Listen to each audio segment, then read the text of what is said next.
एक दोपहर एक दफ्तर की मेज से एक सुर्खी निकली, खौफनाक किस्म की। एक लड़की जो उस दफ्तर में काम करती थी अपनी मेज पर सर टिकाए पड़ी थी। वो मर चुकी थी। वो दफ्तर जिस आदमी का था वो उस जगह से हजारों किलोमीटर दूर था। ये 19 बरस पुरानी बात है, लेकिन दुनिया के सबसे ताकतवर मुल्क के सबसे ताकतवर नेता ने इस 19 साल पुरानी बात का फिर से जिक्र किया, सार्वजनिक रूप से किया और बेहद भौंडे और छिछले ढंग से किया। ऐसे किया कि उस लड़की के इंजीनियर पति को ट्विटर को शिकायती खत लिखना पड़ा।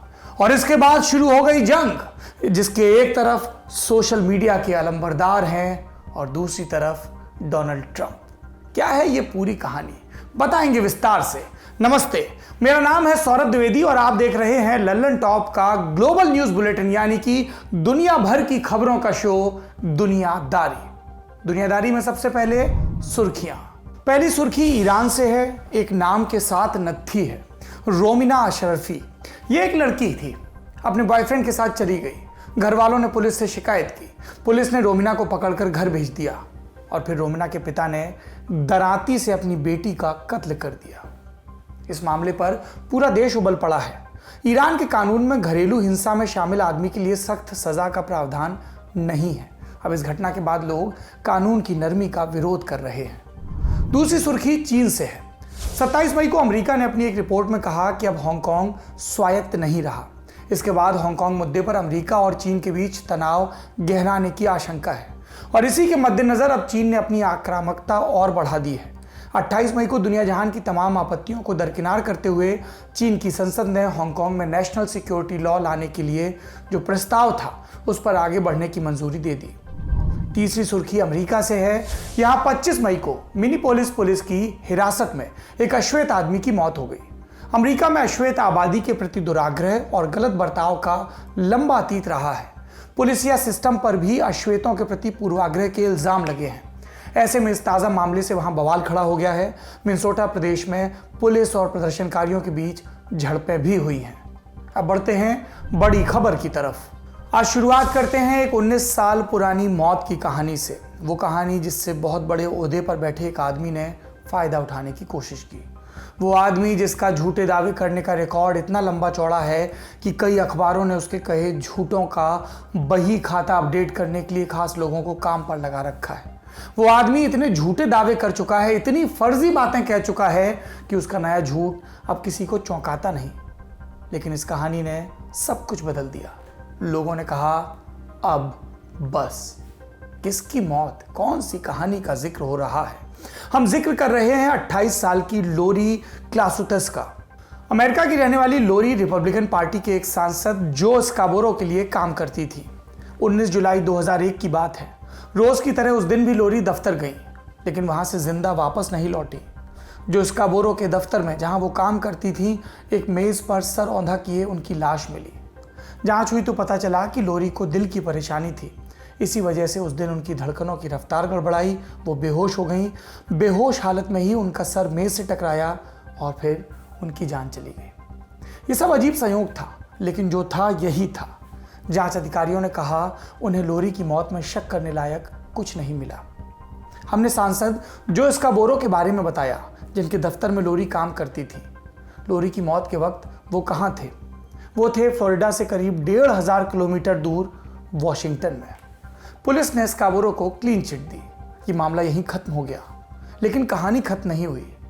हम अक्सर अपने आसपास देखते हैं कि पत्रकार पत्रकारिता छोड़कर सियासत में चले जाते हैं, लेकिन यहां कुछ उल्टा हुआ।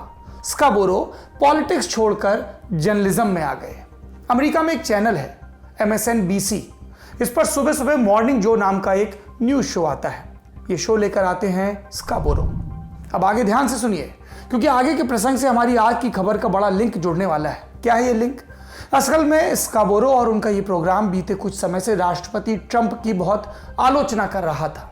ज्यादातर जानकारों की तरह इनका भी मानना है कि ट्रंप की कोरोना रणनीति नाकाम रही। अपनी आलोचना करने वाले पत्रकारों पर काफी मौखिक तलवार भांजते हैं ट्रंप।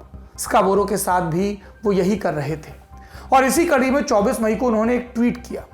थॉमस पेन नाम के एक शख्स का ट्वीट शेयर करते हुए ट्रंप ने निशाना साधा स्काबोरो पर। और किस मामले में? 19 साल पुरानी लोरी क्लॉसुतस की मौत के मामले में। अपने ट्वीट में ट्रंप ने स्काबोरो और लोरी के बीच अफेयर की तरफ इशारा किया, संकेत दिया कि शायद इस वजह से लोरी की हत्या कराई गई होगी। कोई सबूत नहीं, कोई आधार नहीं। अमेरिका का राष्ट्रपति बस एक छिचली सी कंस्पिरेसी थ्योरी और एक ट्वीट की बदौलत दुनिया के सामने कुछ भी बोल देता है। फिर आगे क्या हुआ? लोग भड़के। लोगों ने कहा कि ट्रंप इन मामलों में अपना स्टैंडर्ड भले ही कितना भी गिरा चुके हों, लेकिन ये तो हद है। और इसके बाद फोकस घूमा ट्विटर पर, वो मंच जिसका इस्तेमाल करके ट्रंप एक मरी हुई लड़की पर निराधार कीचड़ उछाल रहे थे। लोरी के पति टिमोथी क्लॉसटस ने ट्विटर के चीफ एग्जीक्यूटिव जैक डोर्सी को चिट्ठी भेजकर उनसे ट्रंप का ये ट्वीट हटाने की अपील की। क्या लिखा था इस चिट्ठी में? मैं वकील नहीं हूं, एक रिसर्च इंजीनियर हूं, लेकिन मैंने ट्विटर के नियम और कायदों को अच्छी तरह पढ़ा है। राष्ट्रपति का वो ट्वीट जिसमें उन्होंने लोरी की हत्या का संदेह जताया है, वो भी बिना सबूत के, वो ट्विटर के सामुदायिक नियमों का उल्लंघन है, कम्युनिटी गाइडलाइंस के खिलाफ है। मेरे जैसा एक साधारण इंसान अगर इस तरह का ट्वीट करे तो उसका ट्विटर हैंडल इनएक्टिव कर दिया जाएगा। लेकिन मैं तो यहां बस राष्ट्रपति के उस ट्वीट को हटाने की मांग कर रहा हूं। आपने ये खत सुना? इस आग्रह पर ट्विटर ने क्या किया? उन्होंने ट्रंप का ये ट्वीट डिलीट करने से इनकार कर दिया। इतना जरूर बोल पाया ट्विटर कि वो इस तरह की दिक्कतों से निपटने के लिए पॉलिसी बनाने पर विचार कर रहा है। तो क्या ट्विटर ने विचार किया? जी, किया। इस प्रकरण के बाद ट्रंप और उनकी फेक न्यूज फैलाने की आदत रेडार में आ गई थी। इससे बनी एक once in a lifetime वाली स्थिति। यह स्थिति जुड़ी 26 मई को आए ट्रंप के एक ट्वीट से। इस ट्वीट में ट्रंप ने मेल इन बैलेट्स यानी डाक से भेजे जाने वाले मतदाता पत्रों पर टिप्पणी की थी। उन्होंने कैलिफोर्निया के गवर्नर गेविन न्यूसॉम पर पोस्टल बैलेट में धांधली करने का इल्जाम लगाया। ट्रंप के मुताबिक ये सब नवंबर 2020 में होने वाले राष्ट्रपति चुनाव के नतीजे प्रभावित करने के लिए की जा रही हरकतें हैं। ट्रंप ने यह भी कहा कि इस चुनाव में धांधली होनी है। ये मेल इन बैलेट्स का क्या मामला है? ये मामला जुड़ा है कोरोना से। नवंबर आने में अभी 5-6 महीने बाकी हैं। तब तक कोरोना का खतरा खत्म नहीं होगा। ऐसे में चुनाव कैसे करवाए जाएं, ये बड़ी चिंता है। इसी चिंता के क्रम में डाक से वोट डालने का सुझाव आया। 8 मई को कैलिफोर्निया के गवर्नर गेविन न्यूसॉम ने ऐलान किया कि उनके स्टेट में सभी मतदाताओं को डाक के द्वारा बैलेट पेपर भेजा जाएगा। ये गवर्नर साहब घर पर बैलेट पेपर भेजने की बात क्यों कर रहे थे? ताकि मतदाताओं को, वोटर्स को वोटिंग बूथ पर ना आना पड़े, वो घर से ही वोट डाल सके। लेकिन कोई कहे कि नहीं, हमें तो बूथ पर आकर ही वोट डालना है, तो इसका भी ऑप्शन रहे। गवर्नर न्यूसॉम ट्रंप की जो विपक्षी पार्टी है, डेमोक्रेटिक पार्टी, उसके नेता हैं। ऐसे में ट्रंप ने अपनी विपक्षी पार्टी के नेता पर और स्टेट के गवर्नर पर इल्जाम लगाया कि यह पूरा मामला धांधली करने के लिए है। बैलेट पेपर के जरिए धांधली की जाएगी, पोस्टल के जरिए भेजकर।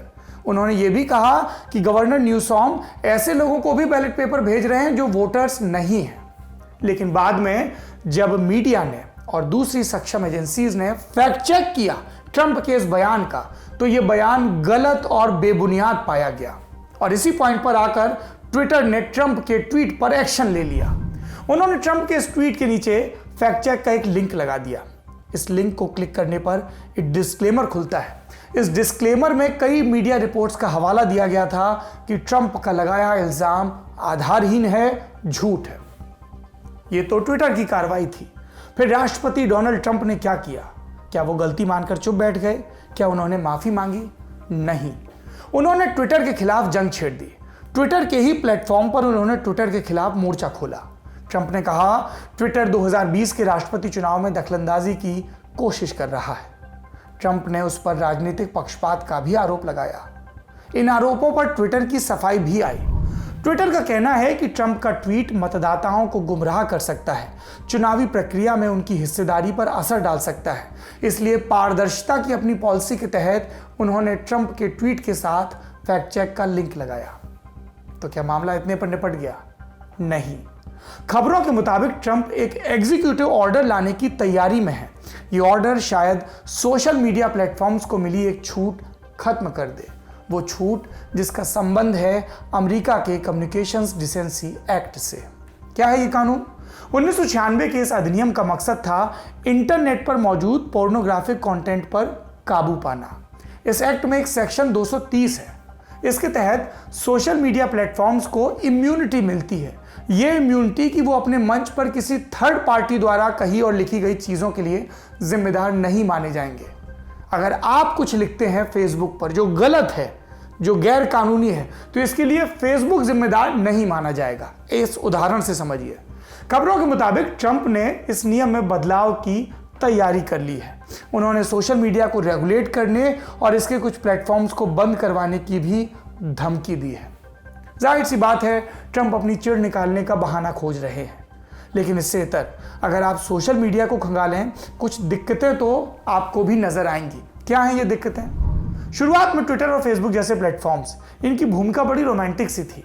आप नए नए दोस्त बना सकते थे, पुराने दोस्तों को खोज सकते थे, अपनी बात, अपनी तस्वीरें, अपनी कला बहुत सारे लोगों तक पहुंचा सकते थे, किसी मुद्दे के प्रति ज़्यादा लोगों को जागरूक कर सकते थे। इन प्लेटफॉर्म्स ने सिटीजन जर्नलिज्म को भी बढ़ावा दिया। अरब स्प्रिंग को याद करिए, उसके पीछे सोशल मीडिया की कितनी बड़ी भूमिका थी। लेकिन फिर धीमे धीमे इन प्लेटफॉर्म्स का बेजा इस्तेमाल होने लगा। राजनीतिक पार्टियां इसका इस्तेमाल करके सिर्फ प्रचार ही नहीं, प्रोपेगेंडा भी फैलाने लगी। फेक न्यूज़ एक बड़ी दिक्कत बन गया। ये फेक न्यूज़ न केवल अफवाहें फैलाकर लोगों को गुमराह करता है, बल्कि इसके कारण लोग मारे भी जाते हैं। आपको बच्चा चोरी वाली अफवाहें याद हैं? कितने लोगों की जान ली उसने। ये फेक न्यूज़ दंगे फैला सकती है। कानून व्यवस्था और भाईचारे के लिए बड़ी चुनौती बन गई है ये। जब परेशानी इतनी बड़ी है तो क्या इन सोशल मीडिया प्लेटफॉर्म्स की जिम्मेदारी तय नहीं होगी? इस सवाल पर दुनिया में बहस छिड़ी है। सोशल मीडिया कंपनियों पर फेक न्यूज़ से निपटने का दबाव बन रहा है और इसी दबाव का नतीजा है कि ट्विटर ने 26 मई को ट्रंप के ट्वीट पर फ्लैग उठाया। लेकिन इस पूरे मामले पर एक दूसरा सोशल मीडिया प्लेटफॉर्म फेसबुक, वो उतना सक्रिय नहीं दिख रहा है या शायद मजे ले रहा है अपने एक प्रतिद्वंदी से। फेसबुक के मालिक मार्क जकरबर्ग, उन्होंने ट्रंप के ट्वीट का फैक्ट चेक करने पर ट्विटर की आलोचना की। जकरबर्ग के मुताबिक सोशल मीडिया कंपनियों को ऑनलाइन कही जाने वाली सारी बातों में पंच नहीं बनना चाहिए। ट्विटर के सीईओ जैक डोर्सी ने जकरबर्ग की आलोचना का जवाब भी दिया। डोर्सी ने कहा कि ट्विटर दुनिया भर में चुनाव प्रक्रिया से जुड़ी गलत या विवादित जानकारियों पर इसी तरह कार्रवाई करता रहेगा। डोर्सी के मुताबिक ऐसा करना पंच बनना नहीं है, ये कोई पंचायत नहीं है, बल्कि पारदर्शिता रखना है ताकि लोगों तक सही बात पहुंचे और वो सही जानकारी के आधार पर फैसले ले सके। अभी फेसबुक का जिक्र आ गया तो थोड़ा उनका रिकॉर्ड भी देख लेते हैं। इसके साथ भी विवाद जुड़े हैं। सबसे बड़ा कैम्ब्रिज एनालिटिका का मामला। क्या था ये केस? कैम्ब्रिज एनालिटिका एक कंपनी है। 2016 के अमेरिकी राष्ट्रपति चुनाव के दौरान इसने ट्रंप के लिए प्रचार किया था। अब सोशल मीडिया पर इस तरह के राजनीतिक कैंपेन चलाना गैर कानूनी तो था नहीं, तो इससे किसी को आपत्ति क्यों होती? लेकिन आपत्ति हुई 2018 में। क्यों? क्योंकि न्यूयॉर्क टाइम्स और गार्जियन ने मिलकर एक संवेदनशील खबर ब्रेक की। इसमें यह समझाया गया था कि कैम्ब्रिज एनालिटिका ने किस तरह करोड़ों अमेरिकी नागरिकों का फेसबुक डेटा चुराकर ट्रंप को चुनाव जितवाने में मदद की। मार्क जकरबर्ग इसके लिए मुआफी मांग चुके हैं। फिलहाल इस मामले की जांच भी चल रही है। अपने प्लेटफॉर्म से फेक न्यूज़ और नफरत फैलाए जाने के प्रति फेसबुक की नीतियां बहुत गोलमाल और विवादित हैं। राजनीतिक विज्ञापनों से जुड़ी फेसबुक की पॉलिसी भी आलोचना का शिकार होती है। फेसबुक कहता है, हम राजनेताओं द्वारा दिए गए विज्ञापनों का फैक्ट चेक नहीं करेंगे, फिर चाहे वो झूठी बातों से ही क्यों ना भरा हो। जबकि गूगल और ट्विटर दोनों ने इस मामले पर काफ़ी काम किया है। इसलिए फेसबुक का इस बहस में इस एंगल के साथ शामिल होना लोगों की भौहें तरेड़ने को उकसाता है। अब वापस लौटते हैं ट्विटर के मूल विषय पर। सवाल है कि क्या ट्रंप ट्विटर पर कार्रवाई कर सकते हैं? क्या अपने ट्वीट का फैक्ट चेक करने पर ट्रंप उसको निशाना बना सकते हैं? अमेरिकी मीडिया रिपोर्ट्स के मुताबिक ट्रंप के पास इस तरह का कोई कानूनी अधिकार नहीं है। जानकार इसके लिए अमेरिकी संविधान के फर्स्ट अमेंडमेंट का हवाला दे रहे हैं। ये फर्स्ट अमेंडमेंट कहता है कि अमेरिकी संसद अभिव्यक्ति की आज़ादी या प्रेस की आज़ादी कम करने से जुड़ा कोई कानून नहीं बना सकती। ऐसे में ट्रंप ट्विटर से किस तरह खुन्नस निकाल सकेंगे या नहीं, ये तमाम बातें कानूनी दायरे में और उसकी स्क्रूटनी में आएंगी। अमेरिकी कानून पहले भी कई मौक़ों पर प्रेस और अभिव्यक्ति की आज़ादी का पक्ष लेते हुए सरकार के विरुद्ध जा चुका है।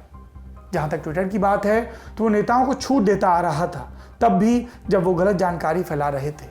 लेकिन फिर जुलाई 2019 में वो पॉलिटिकल पोस्ट से जुड़ा एक नया सिस्टम लाया। इसके तहत गलत जानकारी या नफरत फैलाने वाले पोस्ट के साथ एक चेतावनी जाएगी।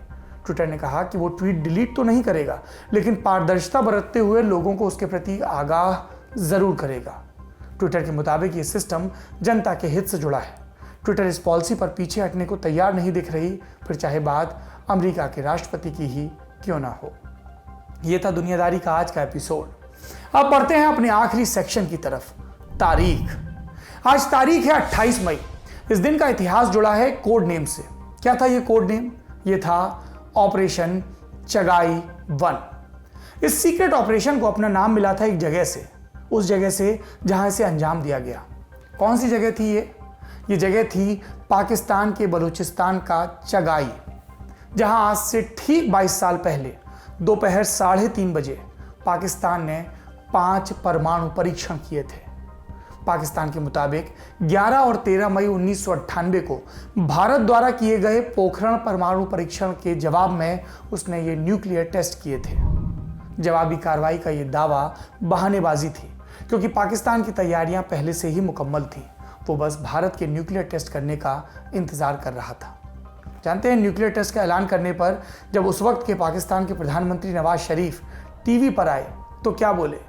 उन्होंने कहा था, आज हमने 5 सफल न्यूक्लियर टेस्ट करके भारत से अपना बदला पूरा किया। हमारे परमाणु परीक्षण के आग की लपटें आज हर तरफ दिखाई दे रही हैं। मैं ऊपर वाले का शुक्रगुजार हूं कि उसने इतनी हिम्मत के साथ हमें इन लपटों में कूदने का मौका दिया। वाकई पाकिस्तान लपटों में कूदा है। उसकी पूरी जिंदगी भारत के साथ प्रतिस्पर्धा में बीत रही है, और ये प्रतिस्पर्धा हथियारों की होड़ की है, आतंकवाद की नर्सरी बनने की है। ये प्रतिस्पर्धा विज्ञान के विषय में नहीं है, ये प्रतिस्पर्धा इंडस्ट्रीज के विषय में नहीं है। भारत से प्रतिस्पर्धा की बात हो रही है। दोनों देशों के न्यूक्लियर टेस्ट की क्षमता का भी हिसाब किताब तब हुआ था। अमेरिका के जियोलॉजिकल सर्वे ने कहा कि पाकिस्तान के 5 टेस्ट में जो सबसे मजबूत टेस्ट था उसकी तीव्रता रिक्टर स्केल पर 4.9 थी। वहीं भारत का जो सबसे मजबूत ब्लास्ट था उसकी तीव्रता 5.4 थी। एक और तुलना हुई दोनों देशों की। भारत ने जहां न्यूक्लियर टेस्ट के ठीक बाद पहले परमाणु हमला न करने का वादा किया, वहीं नवाज शरीफ के भाषण से ये नो फर्स्ट स्ट्राइक वाली अहम बात गायब थी। बल्कि वो धमकी के अंदाज में कह रहे थे कि अगर कभी पारंपरिक युद्ध में पाकिस्तान भारत से पिछड़ने लगा तो वो न्यूक्लियर हथियार का सहारा ले सकते हैं। नरेंद्र मोदी की सरकार के दौरान पाकिस्तान का ये न्यूक्लियर ब्लफ भी सामने ला दिया गया। पहले तो उरी के बाद हुई कार्रवाई और उसके बाद बालाकोट में हुई सर्जिकल स्ट्राइक। दुनियादारी का ये एपिसोड आपको कैसा लगा कमेंट बॉक्स में ज़रूर बताएं। और आखिरी में एक और सरप्राइज आपके लिए।